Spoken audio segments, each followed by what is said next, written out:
Thank you. Thank you. Thank you. Thank you. Have a seat.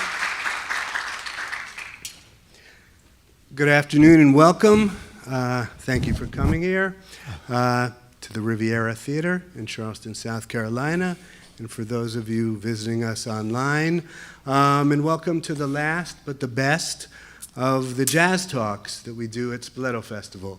I promise you we're going to talk about more than jazz, and we're going to talk about culture. I'm Larry Blumenfeld. Most of my own life and career is devoted to this idea of overlapping, ongoing conversations about culture, music and culture. When I'm not here, that spills out on pages of newspapers and magazines. When I am here, it spills out through performances and through conversations like this, through workshops with students. I have, ever since I started working with this festival, it was my desire to bring Henry Threadgill to Charleston, South Carolina.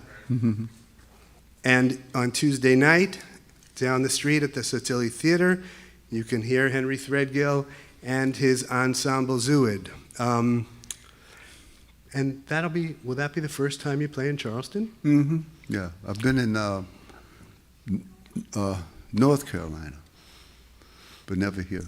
First time. I'm going to say just a few words, then we'll dig in. A long time ago, a musician we know, Graham Haynes, joked to me that Henry Threadgill should get a Pulitzer Prize for literature for his song titles. Stuff like Keep Right On Playing Through the Mirror Over the Water, To Undertake My Corners Open, Jenkins Boys Wish Somebody Die, It's Hot. And while you did get a Pulitzer several years later in 2016 for compositions that you performed with that band Zuid that we'll hear tomorrow night, I have in my hand this book, which downstairs there are much nicer, better, not messed up versions of. Easily Slip Into Another World, A Life in Music by Henry Threadgill, working together with a scholar and author, Brent Hayes Edwards. You can see I have this thing where I mark pages that are important. So this is what happened with this book. I think there are a few pages that aren't marked.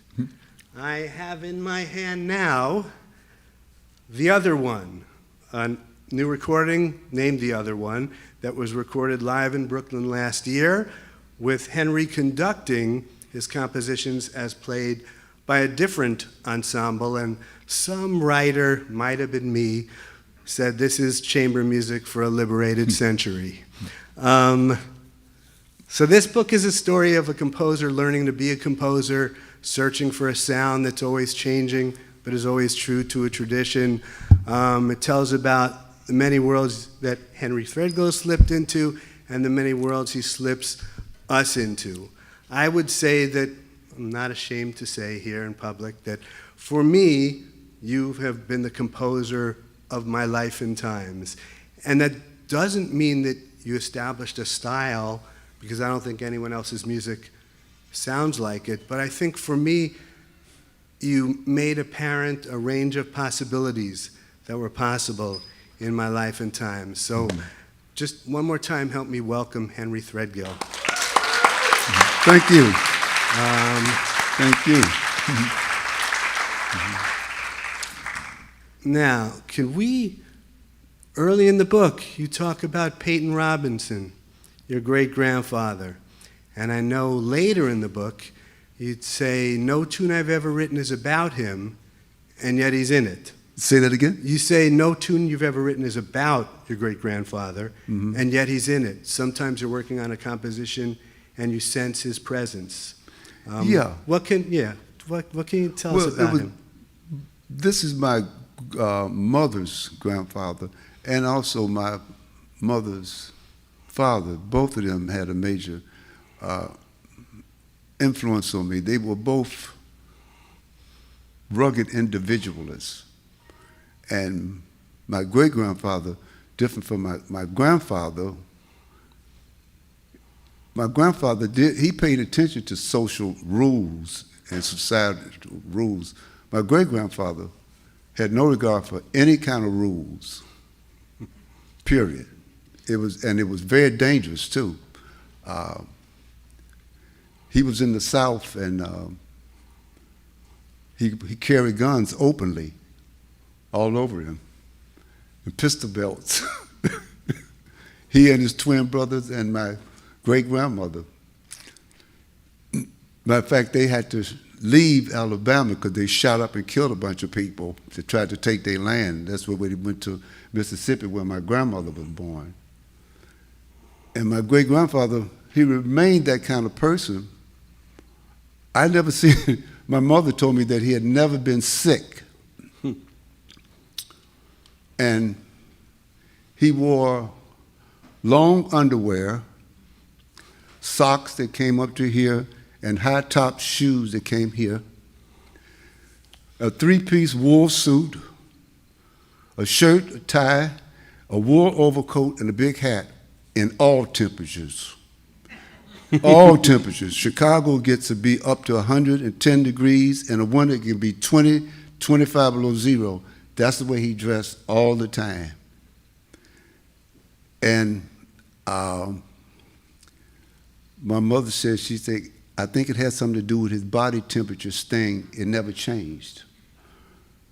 And he ate extremely hot food, and he would be sweating, you know, water would just be running down his face, and he'd have on all these hot clothes, you know. And he would go on and get on the public transportation. He would just get on, he wouldn't pay. He would go in stores with his shopping bag and just take food and put it in his bags. He wasn't stealing. He was just, that's the way he was, you know. So in, I forget, the year that the Russians went to the moon, we had moved to a part of Chicago, and we had gotten our first, my mother and my grandfather bought this house together, so we had this first television set. It was remember there'd be like a television set in one part, a record player and a radio in another part, open wrist door. And then down in the bottom, you could put LPs. So people in the neighborhood came over, family was all over to see this event about going to the moon. And so my great-grandfather happened to come there, and everybody was in this one room crowd around. He was sitting over in another room away from the television. And so I was always after him to get him to, bugging him and messing with him to get him to tell me things and show me things, you know. And so I went to the room to see him, and I said, Papa, don't you want to see the landing on the moon? Now I'm going to tell you, I can't repeat. He said, that ain't S-H-I-T. And I couldn't repeat that. I said, Papa, what do you mean by that ain't so-and-so? He said, well, when I came along, there was a horse and a buggy. And the next two, I don't know if I got them right. He said, it was a horse and a buggy. Then he said, the bicycle came, something like that. Then he said, the trains came. He said, then the cars came. He said, then the airplanes came. He said, that ain't S-H-I-T. And you know, when you it took me, I was all the way grown before I understood how many of us could live to see 4 or 5 revolutions in your lifetime, complete revolutions. And I said, whoa. When I thought about that, you know. And he was totally practical too. I mean, he would go to Maxwell Street, what we call Jewtown in Chicago. This was a big market, street market, mainly on the weekends, right? And he would go down there. He need eyeglasses. He'd go down there with $1 and buy a whole bag of eyeglasses. He have another $1, he buy a whole bag of teeth, false teeth. Partials. he comes out of the house, he would have the stuff with him. He's wanted to look, he said, Henry, go get my glasses. I said, your glasses, be a whole bag of them. He started cleaning them off to say, these work. You know, same thing, somebody come by with some peanut brittle to eat or something, say, bring me my teeth. Same thing. He'd be to clean and scrub them with bleach and everything, you know. Keep trying them and say, these work, throw these over to the side, you know. Totally practical, you know. You know, you introduced him early in the book, and I'd always thought, listening all these years, that there was something audacious about your music. I couldn't really put my finger on it. And then when I read about Peyton Robinson, I'm like, oh, okay, maybe I get that. Yeah. Now, you talked about Chicago, where you grew up. Yeah. So why did young Henry Threadgill only pass the classes he took in the afternoon? Why didn't he do well in those morning classes? What was it that entranced you at night? Well, I don't know. You know, let's go back to New York City. New York had 52nd Street. That was the big street where all of these great musicians that we know played. James P. Johnson, Count Basie, Thelonious Monk, everybody was, Coleman Hawkins all played, just a famous street. Well, we had a place in Chicago, 63rd, in around, from what was King Drive, which was South Park, all the way to the lake, was just fabulous ballrooms and nightclubs and theaters where they played music. So when I got to high school, I had made up my mind that I was going to play music. So I'd have to wait at night till everybody go to sleep in the house, and then I'd climb out the window upstairs with my saxophone. And then I'd have to walk about 2 miles to climb up on the L train. The subway train is the subway train when it's underground. When it goes up in the air, it would call it the L train. So I would strap my saxophone on my back and go to the end of the line, sneak in there, because I didn't have any money, and then I had to climb up the poles and wait and listen to the tracks to see if the train is coming to get up on the platform. So I'd take that train to another location and then to 63rd Street. I would come down, and the neon lights and everything and all the big names, I would say, oh my God, I've died and I'm in heaven. All these great names, and I could walk up in front of the Strand Hotel and see people standing there like Carmen McRae, Ben Webster. They would be standing out there in real life, you know. So they knew me in all of these clubs, so I would come in, they said, let Henry in. They said, he's going to be all right. They knew I couldn't get anything to drink. So I would stay there until 3, 4 o'clock in the morning, right? And do the same thing. I had to go climb up the pole, get the train, take 2 trains back, climb back in my mother's and father's house, get through the window, and get about 1 hour's sleep before they be calling everybody, get up, it's time to go to school. Well, I haven't been to sleep. I've been out all night. So as a result of that, when I go to school, I'm asleep in all the classes. So I failed every class before 12 o'clock. And my mother could not, they were about to kick me out. They had a conference with my mother. They wanted to say, what's wrong? Is something wrong with your son? And they were trying to get an answer. And my mother said, it doesn't make sense. He passes all of his classes in the afternoon with very good grades, but he fails every class in the morning, not just fails everything in the morning. So as a result, I went to summer school and night school for 4 years. I was never out of school.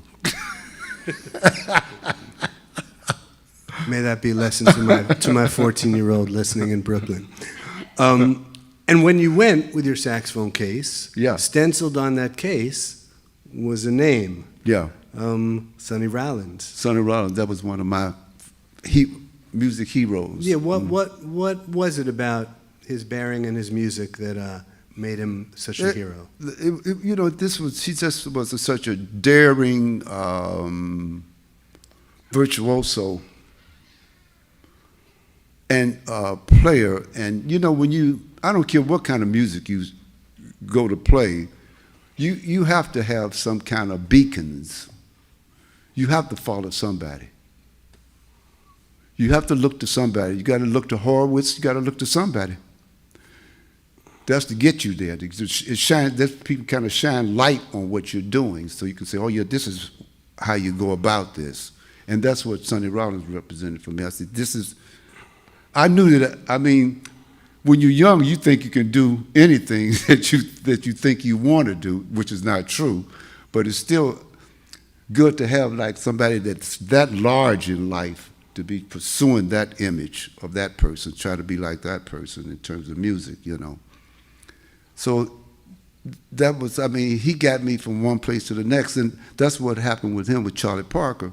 Charlie Parker was his hero, you know. Everybody follows somebody, you know. It's like what they say about science. You're just following the previous scientists, you know. We stand on the shoulders of humanity behind us. All we do is keep standing on each other's shoulder to go forward, you know. And even then, I mean, I from reading, I know that you weren't thinking, well, Sonny Rollins had this muscular approach to soloing and to working within song forms and standards and jazz ensemble setup. I know even early on you were thinking about a life as a composer and a different path. And maybe, I know that, did that start taking a different shape when you encountered the figures connected with the American Association for the Advancement of Creative Musicians, the AACM? No, it actually started with my introduction to Ahmad Jamal. Because my uncle played with Ahmad Jamal. My uncle's a bass player my uncle and my aunt, I kind of credit them with me getting into music in a way, because my aunt, she was my mother's next to youngest sister. She was the first one to go off to college to study music, to be an opera singer, you know. And she met my uncle in college and they got married. And he was a very good friend of Ahmad Jamal, and he kept telling me to listen to what Ahmad Jamal was doing in terms of a trio. And that had a major impact on me, how to think. Now I was learning how to think as an orchestrator and a composer, you know, and I got addicted to that immediately. When I first started as a child, when I first taught myself to play the piano, I knew then also what I was after. I would sit at the piano and wait. You know, early radio, it wasn't scripted. There was all kinds of music on the radio. It went from one thing to the next to the next. First you listen to music from Serbia, then you listen to Polish, Jewish music, then you listen to black gospel music, then you listen to big band music, then you listen to Tchaikovsky. It goes on and on like that. It's unscripted, you know. And so I would just sit at the piano as a kid in the hallway and wait, and I never knew what was going to happen when Boogie Woogie would come on the radio. So I would sit there and try to learn how to play. That's how I taught myself to play the piano, waiting to emulate Boogie Woogie. But I knew I found out then I really didn't want to play Boogie Woogie. I wanted to understand how it was made. That was the first, that's when it started, say, how do you make something like this? You know, it's not about how to play it, you know. So then I had this double problem in life to play music as an instrumentalist, but also now to write and create music. That was always my, I had to carry that for a long time, and it's a very difficult thing to balance. It's a lot of weight. When I got to, when I went back to finish, after the service, after I got out of the service, I went back to Chicago to finish my studies at the American Conservatory. Well, I didn't go to college to I started off in college and went to the conservatory. I didn't go there to get a degree. I went there to take every course that they had. Mm-hmm. Every course that they had, period. Not 10 courses, 15 courses, but everything that was in the book. And I did that until they kicked me out. They made me take a degree, which I had no interest in. What I was interested in was all the information that they had. Because I knew with a 4-year piece of information, I was going to write music like Beethoven or Duke Ellington. That was a joke. 4 years of information, and that's going to make you Duke Ellington or Beethoven? I said, nope. I need everything you've got if I'm going to try to go in that field. So I've always gone to like work that out and then play at the same time, which means a longer road, because you got to develop now as a singular instrumentalist and as a composer. Those are two different worlds, you know. Yeah, I love in the book you refer to Ahmad Jamal as not doing what you're supposed to do. Right. And you referred to hearing Varèse's music as it wasn't behaving. Right. So you're looking for a little bit of subversion from the start, right? Yeah. Now that kind of crossroads or tension or challenge of wanting to be a composer and find a different path for your own music and developing as a player,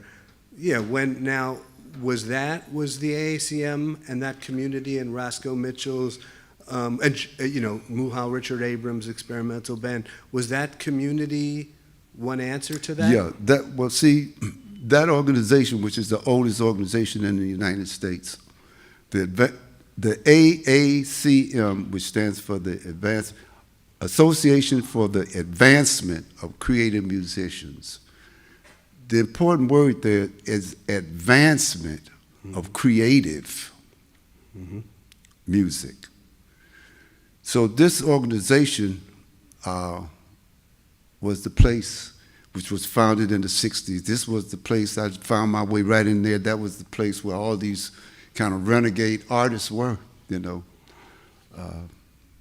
And everybody had, what we had to do in there was like, it was a lot of, if we were to publish yearly the amount of people that came in that joined and left the AACM, the reason they didn't stay is because they couldn't deal with democracy. Because what we had to pledge was like, when you get in front of me, I have to do exactly what you want and forget about my opinion. And people couldn't handle that, you know. To support each other's music. Right. You have to support each individual 150%. You have to be subservient to them so that they can realize what they're trying to do. You can't put any of your ideas on the table until it's your turn, you know. Otherwise, the person cannot really successfully develop their ideas if you get in the way of that. You have to remain silent and completely at their service. And that's why I say people came and came, but they didn't stay. Basically, you see all those names that are now still in existence, that's the group of people I came in with. That we were the ones that could deal with democracy. And if we look at those names, your name, George Lewis's name, Muhal, Richard Abrams, Anthony Braxton, Roscoe Mitchell, not only are these touchstone figures for many kinds of American musicians, but each of you have a very different conception. Right. You're not, which is funny, because I loved in the book where you say advancement. That's the word I focus on in AACM. Advancement. Now, for me, I focused on first creative, because I think that the AACM helped foster this idea of something called creative music. Which a musician you worked with, Wadada Leo Smith, the trumpeter and composer, wrote a whole treatise about. Right. But then I ended up landing on the word musicians, because I once made a typo calling it Association for the Advancement of Creative Music. Music, right. Which it's not about a kind of music. Music, right. It's about each musician. Right. Right? Your advancement. Correct. I know you said when you started working with Muhal, Richard Abrams, he set me on fire. Mm-hmm. What was it that set you on fire? When I walked into his house, I'll never forget it. I walked into his house, and I had been to one or two rehearsals of a group he called the Experimental Band. And this is before the AACM, but when I went by his house and I walked in, I remember he had this basement apartment, English basement apartment. I walked in, and he had this small piano in the floor, and I walked up and looked at the piano, and it had a big score at the piano. It was graph paper. Mm. I said, graph paper? I said, this is going to be an interesting situation. I said, no music. I said, I think I might have found my way to the right place. And now if we look at all those people I mentioned, if we look at how each of you, I guess, realized that Western notation was very useful for you, but couldn't possibly contain all the information that you want to convey, right? Yeah, we see, the AACM some people tried to make it as a school. It wasn't like the Schoenberg school, the serialist composers. Right. We all did our own thing. There was no one thing, and there was nothing that was dictated that we should follow. But what we all had was, we looked at all music. We didn't look at jazz. We didn't look at like hillbilly music. We looked at all music. And to learn from all music is what we did, To make our own music, we looked at the entire palette of what the kabuki music was about.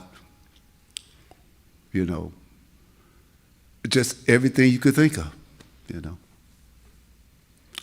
And what's always struck me is that you also were all thinking about all versions of performing arts. Yeah. There was theater, there was dance, there was going on. Some of the best composition happened for theater, right? Or for dance. Mm-hmm. Now, somewhere in there, I know you spent some time with the Langley Church of God. Langley Street Church of God. Langley Street, with Reverend Morris. Reverend Morris? Reverend Morris, right in Chicago. What did that experience, what did you take from that experience? Or well, it wasn't, Reverend Morris, there's these two churches in America, Church of God and Church of God in Christ. You all have heard of those two, right? It's a difference, Church of God and Church of God of Christ. They both fall in the category of sanctified churches. Mm-hmm. I met Horace Shepherd from Philadelphia, the evangelist. I met him in Chicago because he came to that church to preach. So it really was, the Langley Street Church of God was where I met Horace Shepherd. He was called the Child Wonder. He was a preacher when he was a child. I used to see him and I didn't even know it. My grandmother then would take us to see these tents in Chicago where he would come to preach as a child, and we were just a little bit younger than he was, But we really weren't paying any attention to that because we were just kids, until I found out later who he was. And he recruited me because he was kind of like, he had a large group of people, singers, musicians, singers, that he would go to these camp meetings and put on almost like big shows and reviews, and he would get all of these people with all this extraordinary talent to go on before him to get the place prepared for him, The singers and the musicians would play all these music and do different things to prepare for him to come out and do his thing as a preacher, So I learned a lot from them about especially his delivery and the rhythm of the delivery and how he used tonality. Martin Luther King used to use tonality too, you hear people, they be talking to you, they be talking to you off of a pitch, where that pitch don't move that much. They be coming off of this pitch right here. Then they move up over here, and the pitch gets a little bit more intense. Come back over here where it's a little bit more comfortable. Is that what you be thinking about when you listen to that? Or it could be even over here. You never see what the pitch is, but it touches you as a listener. And great speakers know how to use these tonal centers to talk to you and attract you and to keep you interested in what they're doing. King was a master of that, and so was Horace Shepherd. He was really a master of it, you know. So I just enjoyed that period with him, you know, traveling all around the United States, you know. And I was the only saxophone player out there playing gospel music at the time. Me and was another saxophone player out of Texas. I forgot his name now, but we were the only two back at that time doing that. Now, though you play other saxophones and you play flutes, yeah, that experience is what led you to land squarely on the alto saxophone as a vehicle, right? Yeah, but I was, it was actually in Reverend Morris's church in Chicago, where he asked me to play. Well, I was playing tenor saxophone. Tenor saxophone is a bigger saxophone. It's a deeper pitch, and he asked me to go up and play. And I asked him. I said, "What do you want me to play?" He said, "You know that song, His Eyes Is on the Sparrow." I said, "Yeah, I know that." So I went up to play it, and I was playing it, and people were basically indifferent. You know, I said, "Whoa, this is really chilly in here," you know. And so they just say, when I finished, the people just kind of say, something like that, you know. I said, I know a chill when I get one, you know. So he said, "Henry, I got another saxophone up under the pulpit. I want you to take it and get it fixed. I'll pay for it." And so I went and got it, and I said, "Oh, it's an alto saxophone. It's a higher pitch." I went and got it fixed. I brought it back. He said, I told him, I said, "Here," he says, "Go back and play that song that I asked you to play." I said, "His Eyes Is on the Sparrow?" I went and played, and the people was going, "Yeah, yeah." The people was like, "Yeah, that's right," you know. You know, everybody was getting excited, and I said, it's the saxophone, it's the voice. The tenor saxophone is a blues horn. It sounds great in the blues, but not in church music. The alto, just like the alto voice, that's the one that cuts through, you know. So that's when I started playing the alto a lot, because of that experience. I say, it goes, the people just grabs hold to it, you know. It's a communication in that world. Over in the blues world, it would have been a tenor. And of course, it became your voice that cut through a whole lot of kinds of music in the decades since then. Yeah. So this book, Henry's book, is a marvelous book about American culture. It's a marvelous book about music. It's a marvelous book about the idea of composing and about his life.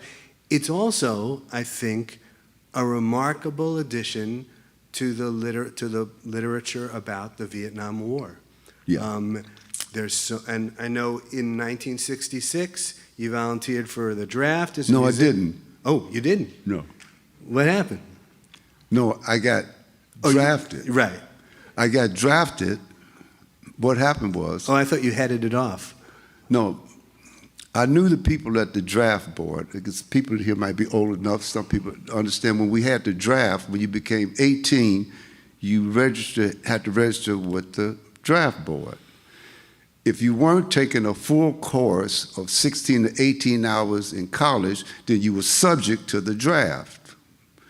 Well, I was working part-time, trying to save some money to go to the conservatory, because I had finished junior college on the liberal arts music degree. That was only 2 years, and so I got caught taking half of the amount of courses. So I got drafted. So they called me to the draft board. They knew me. They said, Henry, we got good news and bad news for you.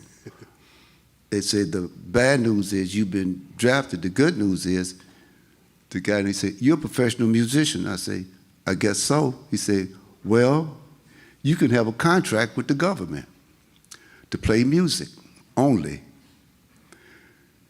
And he said, but then you have to volunteer for the draft. I wasn't drafted, I didn't volunteer, I volunteered for the draft. So that meant the draft was 2 years. If you volunteered, that was 3 years. You could get out in 2.5 years if you volunteered for the draft. So that's what I did, like the doctors and the cooks and the other professional people, they all had contracts with the government also. So the surgeon said, I'm only cutting open your head. I'm not doing anything else, you know.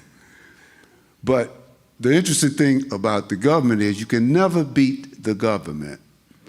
Long as I was in the United States and playing in bands, it was fine. And then I got sent to Vietnam. So yeah, 1967, Right. you get the assignment to arrange a medley of patriotic songs. Say that? In Yeah, 19, you get well- the assignment, you're arranging a medley of patriotic songs Yeah, for a but you want very me to spoil? esteemed... You want me to spoil their reads? No, no, okay. no, what happened? No, what happened, man? I had I was in Fort Riley, Junction City, Kansas, and I had a job as arranger and composer. They let me out of the band as a clarinet player to become the arranger and composer. I didn't even have to wear military clothes anymore. I get up when I want in the morning, write music, and there was one man that, what was his name? Oh, God. It was one guy that had this job before me from Cleveland, Ohio. He won the Pulitzer also. I won the Pulitzer. He won the Pulitzer in World War II.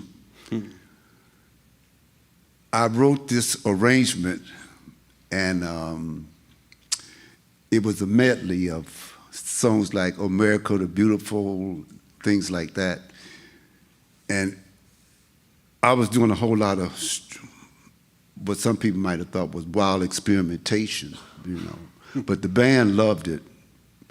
So we went to perform it in Kansas City. The governor, the mayor, all the big politicians, all of the generals from the Fifth Army were all there on the platform. I was standing over on the side in the crowd when they premiered the piece. The Archbishop from the Midwest was there. They started the music, hadn't gotten into maybe 8 bars of the music. The Archbishop jumped up and said, "Who's responsible for this blasphemy?" You could hear a pin drop, stopped everything. And the conductor was so scared because he looked up and saw them generals and he pointed right over to me and said, "He's the one that wrote it." They told him, "Pack up and get out." So when we were leaving, I was getting up on the bus. I was getting a very cold shoulder because of what had happened. So they said, "Threadgill, put your uniform back on. You're back in the band tomorrow morning." And I said, "Are you kidding me? Put those clothes back on again?" You know, they said, "Yep, you're back in the band." The band rehearsal starts at 9 o'clock. It goes up to 12 o'clock. There's an hour break. We come back. The second band rehearsal starts at 1. I was the second clarinet player. I went there that morning. When we came in at 1 o'clock, we were getting ready to play. The door opened. This guy with a dress uniform on, with a briefcase with handcuffs on it. They called attention. The guy unlocked it and pulled out these papers and started saying, "I was a private Henry Threadgill, blah, blah, blah, blah, blah, blah, blah, blah, blah, blah, blah, has been signed to the blah, blah, blah, by so-and-so command of blah, blah, blah, into the province of play crew with it, random, 4th Infantry." I said, "Where's play crew?" And they said, "Shh, quiet, Threadgill." I said, blah, blah, blah, in the 4th Infantry Division. I said, they said, "Quiet, Threadgill," I said, "Where's this place?" Somebody said, "Vietnam." I said, "Vietnam? Are you kidding me?"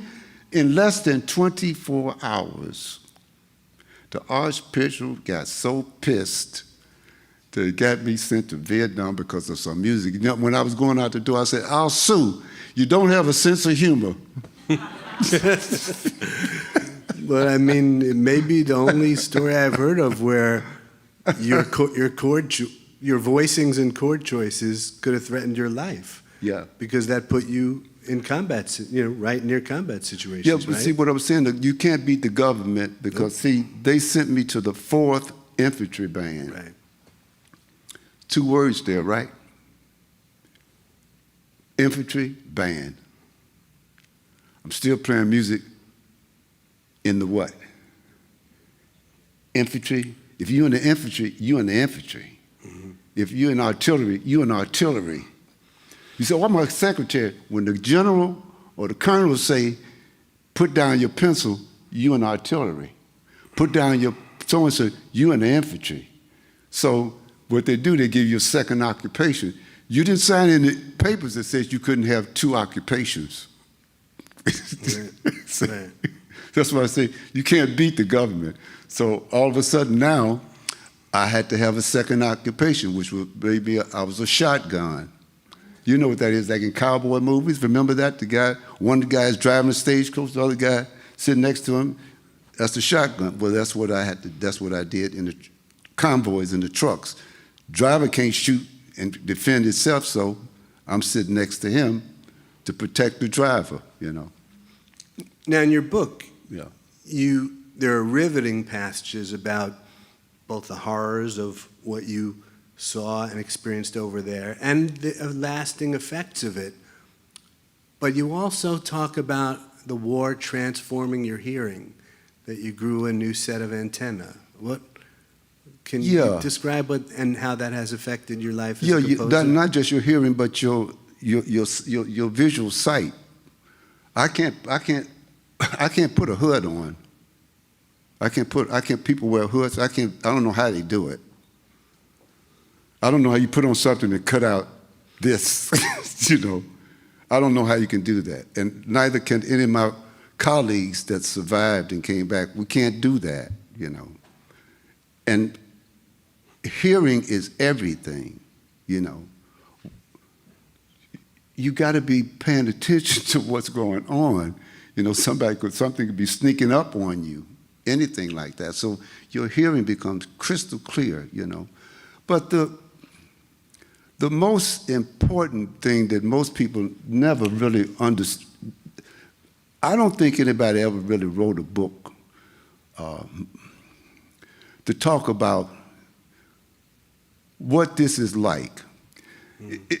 You sitting here in this is the United States of America. I don't care what injustices exist. You living in a civilized world, and the loudest thing you probably gonna hear is a firecracker or car backfire. And the worst thing you could probably ever see some young kids in a gang fight. America didn't have guns and stuff like they do now. So just think now, you growing up here, you don't know anything about no bombs going off or shooting all night, dangerous gases and animals and plant life that will kill you, plant life that would choke you to death.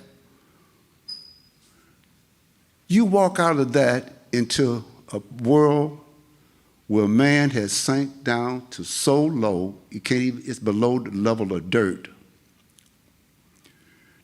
A type of inhumanity that you've never seen before in your life, where people plot to kill people. That's what people never think about. This is the most disturbing thing that you'll ever see in your life. You come out of these neighborhoods, your parents have raised you to be a certain way, church institutions, all these things have made you a certain way. They haven't prepared you for anything like this. To go in and see people behave like this, being cut off other parts of men's bodies and hanging around their neck as trophies. This was very, very disturbing. I mean, there were some people that was cut out for this too. That was the other frightening part, It's always some exception to the rule, but everybody came back messed up. There was those that was physically messed up, but everybody was messed up. You can't come out of an arena of inhumanity like that and not be messed up. And it took years to deal with that. And you got to remember, in the Vietnam War, nobody wanted to hear about it. You open your mouth, somebody might spit at you. Nobody wanted to hear about it. The government had nothing set up for people to reintegrate into society and deal with all the mental issues that they had, you know. So it was like being in this solitary confinement, you know, coming back. Everybody in my family, nobody talked to me. They talked to me like I'd never even been away. Friends too, they act like I'd never even left. They hadn't realized what I had gone through. It was just like, they were in one world. I said, God, this is horrible over here. And then I got this horrible other stuff to deal with, you know, trying to bring it all together, you know. That's the most disturbing thing, that all of these young men went there and had to deal with that madness, you know. And they look at the wounded. That was the simplest stuff to deal with. It was those stuff that you couldn't see, you know. I mean, there was no movies that had this stuff in it, you know. Get on a bus. You know, I traveled all over Vietnam because I was like in a touring group playing music at one point. And I had a friend in Saigon, and I remember running into him, jumping on the bus. He was on the bus, and he sat down he jumped in front of me, and he threw down this poncho, and it was all greasy. It was about that big. And I said, what's that, man? He says, somebody's head. And it was still bleeding off stuff, and so it was all greasy and stuff. So like his job was retrieving body parts, sending it back to the relatives, what was left of a human being. I said, good God. I said, I didn't come up in no neighborhood where I saw nothing like this, you know. Yeah. It was just complete breakdown of everything that was civilized. But in the end, you know what I had to say? It was just like Charles Dickens. It was the best of times and it was the worst of times. Right. Because I had never experienced anything like that before in terms of humanity. It was a piano player out in California wrote me not so long ago when the book was coming out. He said, Henry, remember what we had? I knew what he was talking about. He said, we'll never have that again. Right. And all of that comes. There was a song they used to sing over there. They'd say, we'll all go down together. They didn't have that in the United States. Black people, white people, all separate among blacks, separate. They didn't have what we had. That was the one time where we broke down all of the religious, color lines, and every other line, eating lines, sex lines, all of it, where we all became one. And it was, I said, that was in the worst situation, that was the most beautiful thing, and you'll never have that again. Mm-hmm. That's why they sing that song, we'll all go down together. And that was true. All go down, there was no separation. There was no problem about nobody being gay, somebody eating bird food.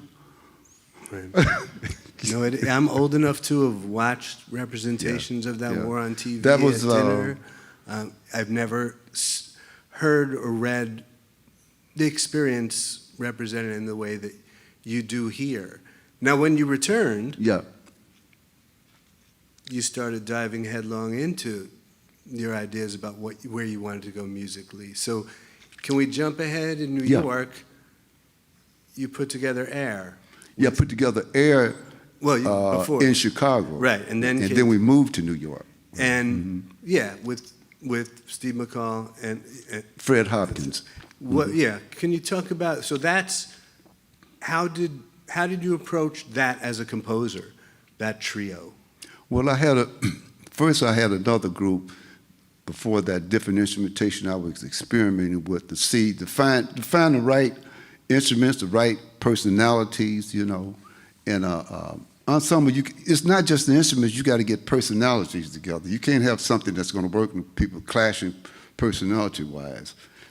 So you need harmony with the personalities.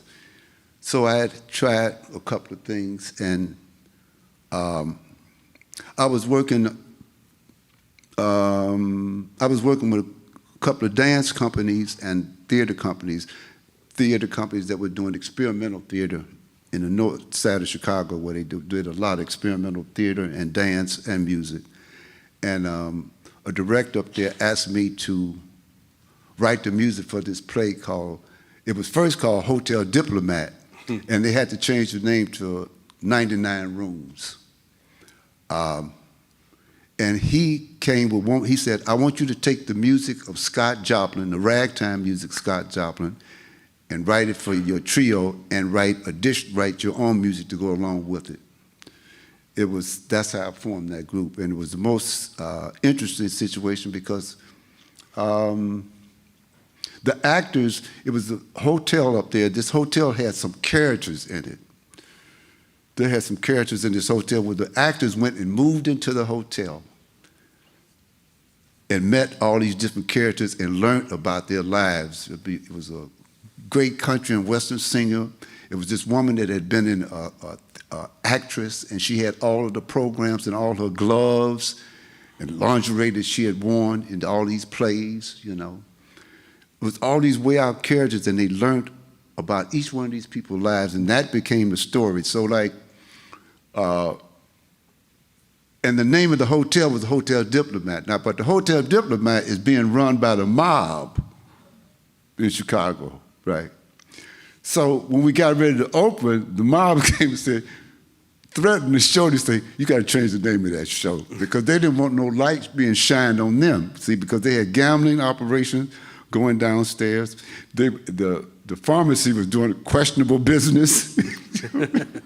What was going on in the so-called deli was questionable, So we had to change the name to 99 Rooms, and that's when I shaped the trio under those circumstances. It was perfect. All of the dynamics of what was going on up there, I was writing music so fast, and at the same time, just revival of ragtime music. And when people talk about rags and ragtime, they often just talk about the rhythm, but not about that compositional structure that any rag has. Yeah. That you were emulating in a very different way. Right? Yeah, ragtime music was a lot like what we call sonata form, where you have different sections of the music that do different things, and so it could be 3 to 5 different sections, but they small suite in a small suite form, and it's just for piano. It was just for piano, But when you talk about sonata form, we're talking about orchestra playing these different sections. Might get to a trio section, a march section, a allegro section, a adagio section that's very moody or whatever, And this was the thing about ragtime. See, ragtime was so popular, they were dancing, they were doing a cakewalk in the White House. That became the most popular thing in America, ragtime music. Everybody was dancing to ragtime music, And the whole world kind of became aware of it, too. And had a certain connection, too, to New Orleans in a way,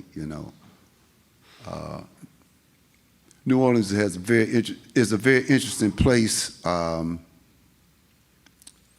because of who the two countries, the Spaniards, the English were there, the Spaniards being there, the English being there, and the French being there.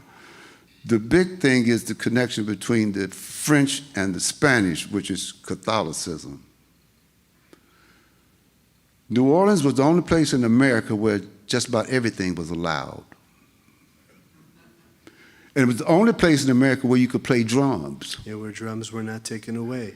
Black people could only play drums in New Orleans, the only place where the indigenous people, so-called American indigenous people, could play drums. That was the only place. because it was allowed under Catholicism. So now, this, the information that travels from Africa to New Orleans, to Congo Square, there's a Congo Square in Gorée, Senegal. Mm-hmm. In Gorée is like a chorale where drummers are playing music. And these are Senegalese drummers. Now this is where the ships, the slave ships are. Now you got all kinds of people coming from all parts of Africa coming to Gorée, and they're gonna be shipped to America. They can't even talk to each other because they can't speak to each other. They don't know the languages. They all come in, like we all sit in, we all come in here and listen to this one type of music. So when we leave, all of us got that piece of music in our head. So when the ships left, all of those people had the rhythms of what was being played in Senegal. They brought it to America. Because the musicians in New Orleans didn't even know how they learned how to play the music that they play.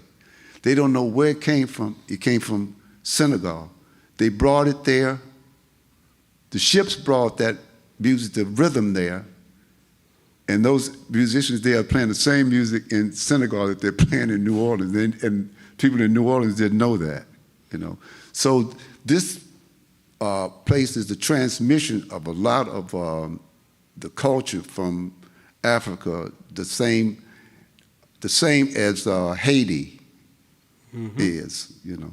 Haiti had more rhythms and rhythmic patterns, which is not with just music, but in terms of quilt making and everything, than any country, more than even Africa, that survived 44 different rhythms and patterns for sewing and stitching and everything else.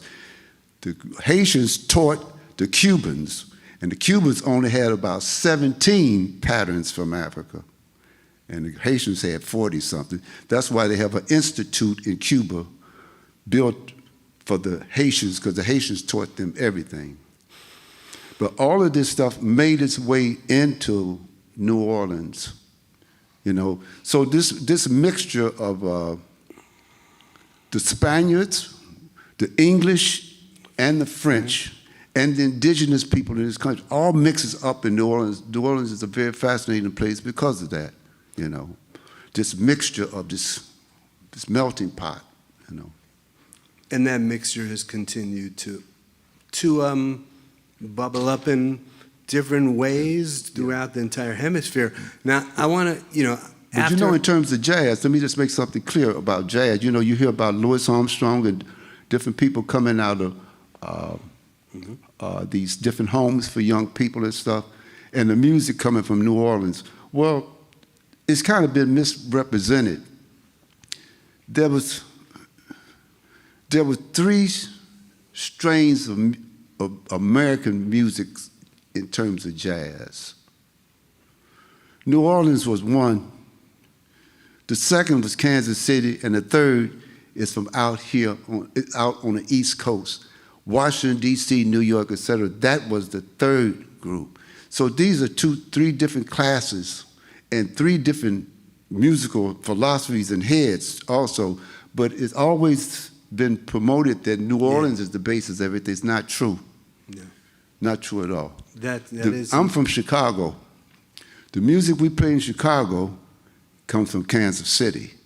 Mm-hmm. Kansas City is the Mississippi River. Right.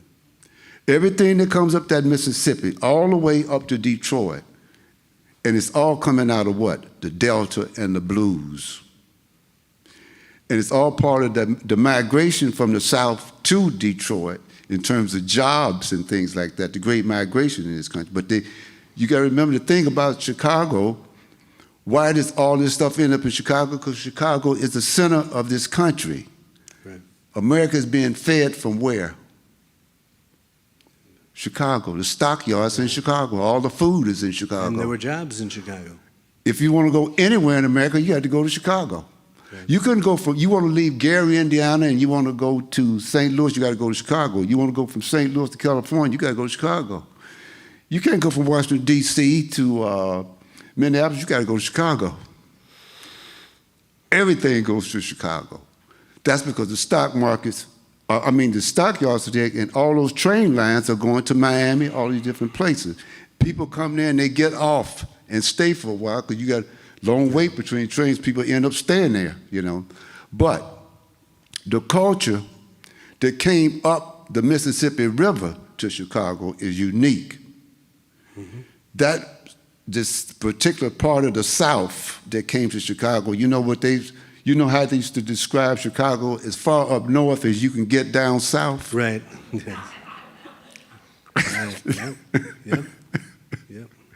And that's what it was like. You know, people always say, "Where'd you get that accent of yours? You sound like you from down south somewhere." I say, "I am from up north." Right. You know? And the largest population in Chicago is from Mississippi. In Chicago, that's the largest group of people. They're all from Mississippi. Then it goes down to Arkansas and Alabama, but Mississippi is first. You know. Now, eventually, you did leave Chicago, came to New York, and have lived downtown in New York since the 70s, which is a whole nother fertile environment and group of. So you've had a number of bands. There was, the very, very circus. But I know that around 20 or so years ago, I guess it began with the end of your Make a Move band and the inception of this band Zuid. There was an epiphany that you had in India, right? Yeah, I moved to India. But there was an epiphany about how you might want the tonal logic of your music. We don't want to talk too specifically, but I know in your book you talk about a little bit of an epiphany while in India that is really something that has played out with this Zuid band. Can you? We had a policy in the AACM. Like I said, we were interested in all music from all cultures. We were also pushing the musicians to get out. We sent Douglas Hewitt to learn flute making in Japan and into Africa. I went to South America. I went to Venezuela. I left Venezuela I stayed there and I left there. I went to Trinidad. The rest of my group, the trio, Fred went to Canada. Steve went and studied and played music in Spain. That's what we did. We dispersed all over the earth. That's why I ended up living in Amsterdam and in Munich and Venezuela and finally ending up in India. We went to these places to learn about music, and then you end up getting captured in some places where India captured me, you know. And I met my present wife in India, so that changed everything also. But it was the culture, not just the culture of music, all of the culture. When we talk about culture, we're talking about the way people talk, the way they cook, all of it. That's what culture is. It's all of it. It's the way you talk, the way you cook, the way you sew, the way people respond to each other. It's not just the artistic things that make a culture. It's a whole lot of things that's not even classifiable that you begin to pick up on, you know. The things that I start picking up on in India, in terms of cooking, it was like what I started. Then when I went over to Calcutta, which is the Chinese population is the major population. I mean, major part of the population. They make all this money because of the leather trade, and they don't even pay taxes in India because they make so much money with the leather trade. But when I first started looking at their cooking techniques as opposed to the way that Indians cook, and when I say Indians, every time you cross the border in India, the food and the language change. Don't get confused about you go to an Indian restaurant here, you're just looking at one of like many, you know. And not only does the language, you could have several languages when you go across the border. For instance, in Maharashtra, which is Mumbai as in Maharashtra, where people, you'd be carrying on a conversation, we'd speak, sitting up talking in Hindi, right? And all of a sudden you want to start talking business, you switch the language over to Marathi. And that's the same with the cooking, in one state, go over in Chinese cooking, to simplify it, is they'll take 2 or 3 things and put it in a pan, right?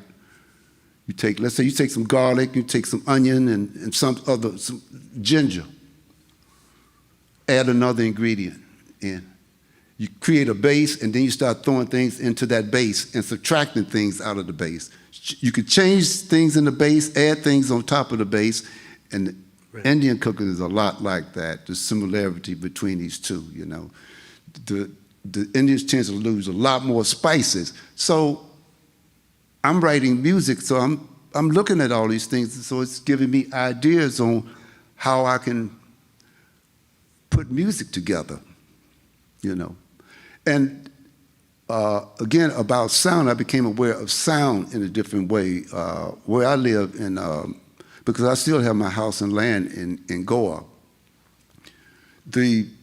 which is up in the hills, and it's, so you hear the roosters and the birds in the morning, and water buffalo, all these different things, right? So it starts to make you aware of, it's like a painter. I mean, I think Matisse, when Matisse went to North Africa, Algiers and Tangiers, the light there, he saw things in a whole nother way because of the light. Because we only see because of the light. You turn out these lights, we can't see anything. You know that, right? We see everything because of the light. And the sound works the same way. And sound in different arenas make you really sensitive to things that you weren't sensitive before. Like they was telling me they're going to change this auditorium. I say, I have a feeling that this auditorium has got a good sound in it. It's something about it when I came in it. I say, so they're going to have to be very careful to get the right kind of acoustical engineer not to lose something here, because the people that designed this did a very good job. And you don't really want to lose that, because when America made this is when America was making things. I know when you're talking about, obviously, you know, the stuff you're talking about now, when we're talking about music, obviously we're talking about things other than music. Yeah. But I know, could we get, just because you happen to spell out a few things or give a few clues. I'm sorry? You happen to give a few clues in the book.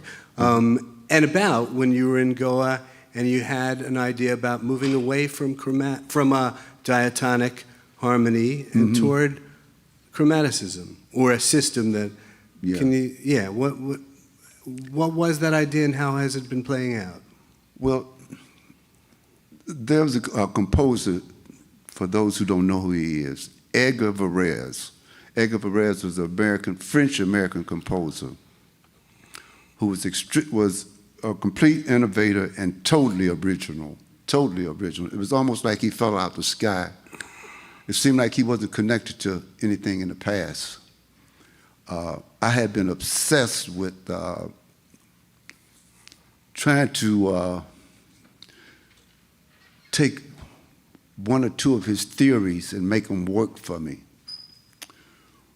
And I started studying astronomy as a result of it, because you could really see a lot in the sky in India, you know. So I said, maybe this will help me to understand what I'm trying to do. So what he was doing, he would take 2 notes like this, right? So what he would do is he would take this note and flip it on this side of this note. It wasn't the note pattern. If we call it CE, it wasn't CE, it was the distance, which is a major third. So he would take this distance and put it over here, and then he would put it over here. So he just had these 2 operations, and I had been looking at this for a long time. I said, I can't really do that much with this. I said, I love this, but I can't do anything too much with it. And it's funny how things are. I was sitting there looking at it, and one day I said, well, Henry, why don't you put a 3rd note in there? I put a 3rd note in there, and all of a sudden, boom, this thing. I said, oh my God, what is this? You know, this whole thing just said, and I said, what is this, you know? And I couldn't understand. I said, how come someone hasn't found this out, seen this before? Well, I don't know why.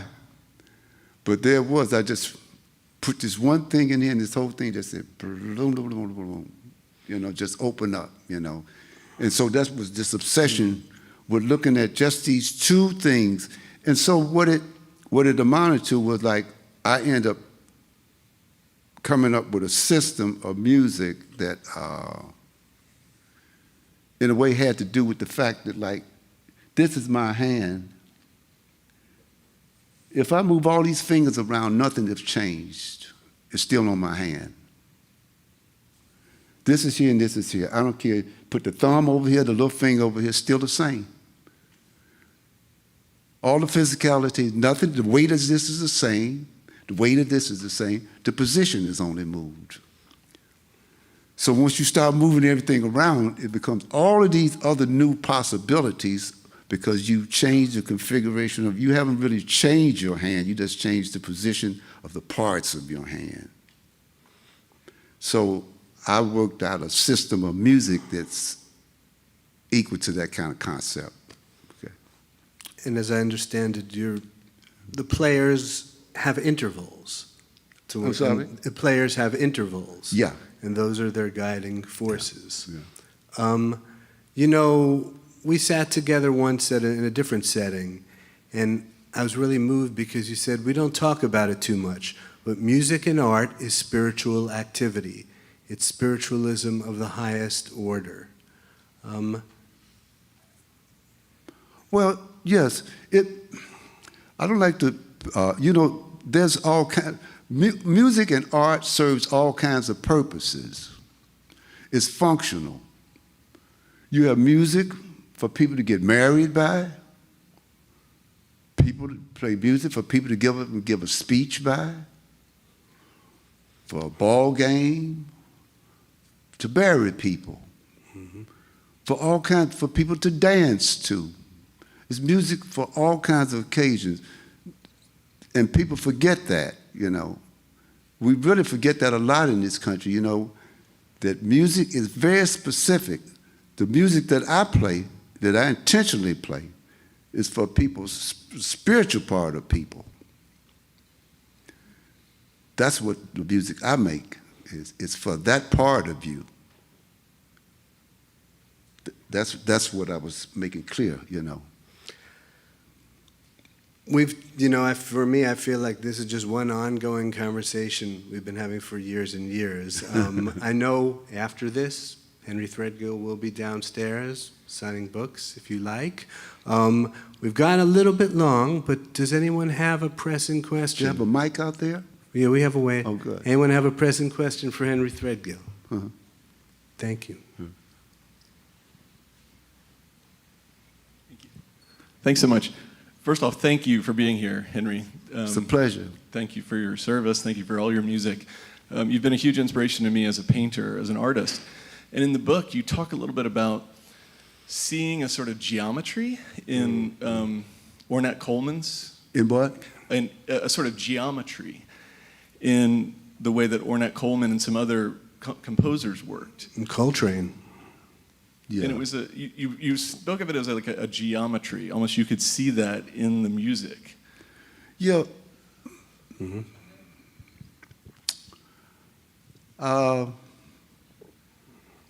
You have to be looking for these. You have to open yourself up to the whole idea of architecture. Number one. You have to open yourself up to, when I learned to look at music from a photographer's point of view, because I became aware of light in photography, not through painting. That's where I really became aware of light. And it's architecture, architecture is geometry. You know, so I could start to see it in these different composers' work, like Ornette Coleman's work, the geometry of it, you know. But you have to kind of put yourself in that kind of head too, you know. You have to, you know, because I look at all the arts. I look at dance, film. I worked in dance. I worked in theater, you know. You have to kind of put yourself open up your head to say, what's going on here in terms of timbre and color? What's going on here in terms of form? What's going on here in terms of architecture? You know, what's going on here in terms of perspective? You know, how am I being informed in terms of perspective? You know, I was trying to think of this film by Billy Wilder.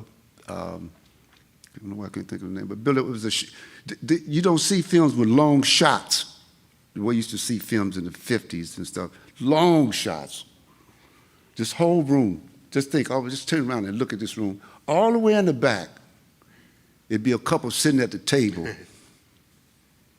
a little light, and you could see everything in the room, all the way. You could see every table all the way through from that one shot. The light. A little bit of light be on this woman's cheek up here or right here on their hand or something, and take you all the way through the room. You know. Now everything is right flat in your face. Everything is a portrait shot, basically, in films. You know, you don't see these kind of shots anymore. You know, and so the depth of field, you might not become sensitive to the depth of field unless you start to educate yourself with more film, rather than stand with a certain period, because it might not make you sensitive to the whole spectrum of what you need to be sensitive about. You know, so you have to open yourself up. One thing I learned, a teacher that taught me something, I only had one great teacher, and she taught me to understand, Henry, you're not supposed to have any opinion about music and sounds. You're supposed to you got to be a fish. I said, what do you mean? She said, you got to let everything in. You let it out what you don't need, but you got to let it all in. You're not going to learn anything if you keep it out. You got to let it come in. And she said, I remember what she said. She put some money in my hand. It was like a quarter, and then she had $1. She said, you want the $1? Open up your hand. You have to let the quarter go. You understand? You have to let everything in. You hear young people, I don't like so-and-so, I don't like hamburgers, I don't like that kind of music. Oh, really? Well, you better let it all in if you want to figure out something. Because otherwise, you won't know anything. You only know a little bit. You won't grow. You have to open up to grow. The fish don't discriminate. You know? They let it all in. They take what they want, let the rest out. You know, you have nothing to lose. It's not going to hurt you. You read this book, you take what you can, let the other go. You know. All right, we're probably supposed to wrap up, but does anyone have one more pressing question here? No. Oh, here's. I just want to know what the great-grandfather's name was. Oh. The great what? The great-grandfather. Great-grandfather's name. His name? Yes, sir. Was Peyton Robinson. Peyton Robinson. Yeah. Yeah.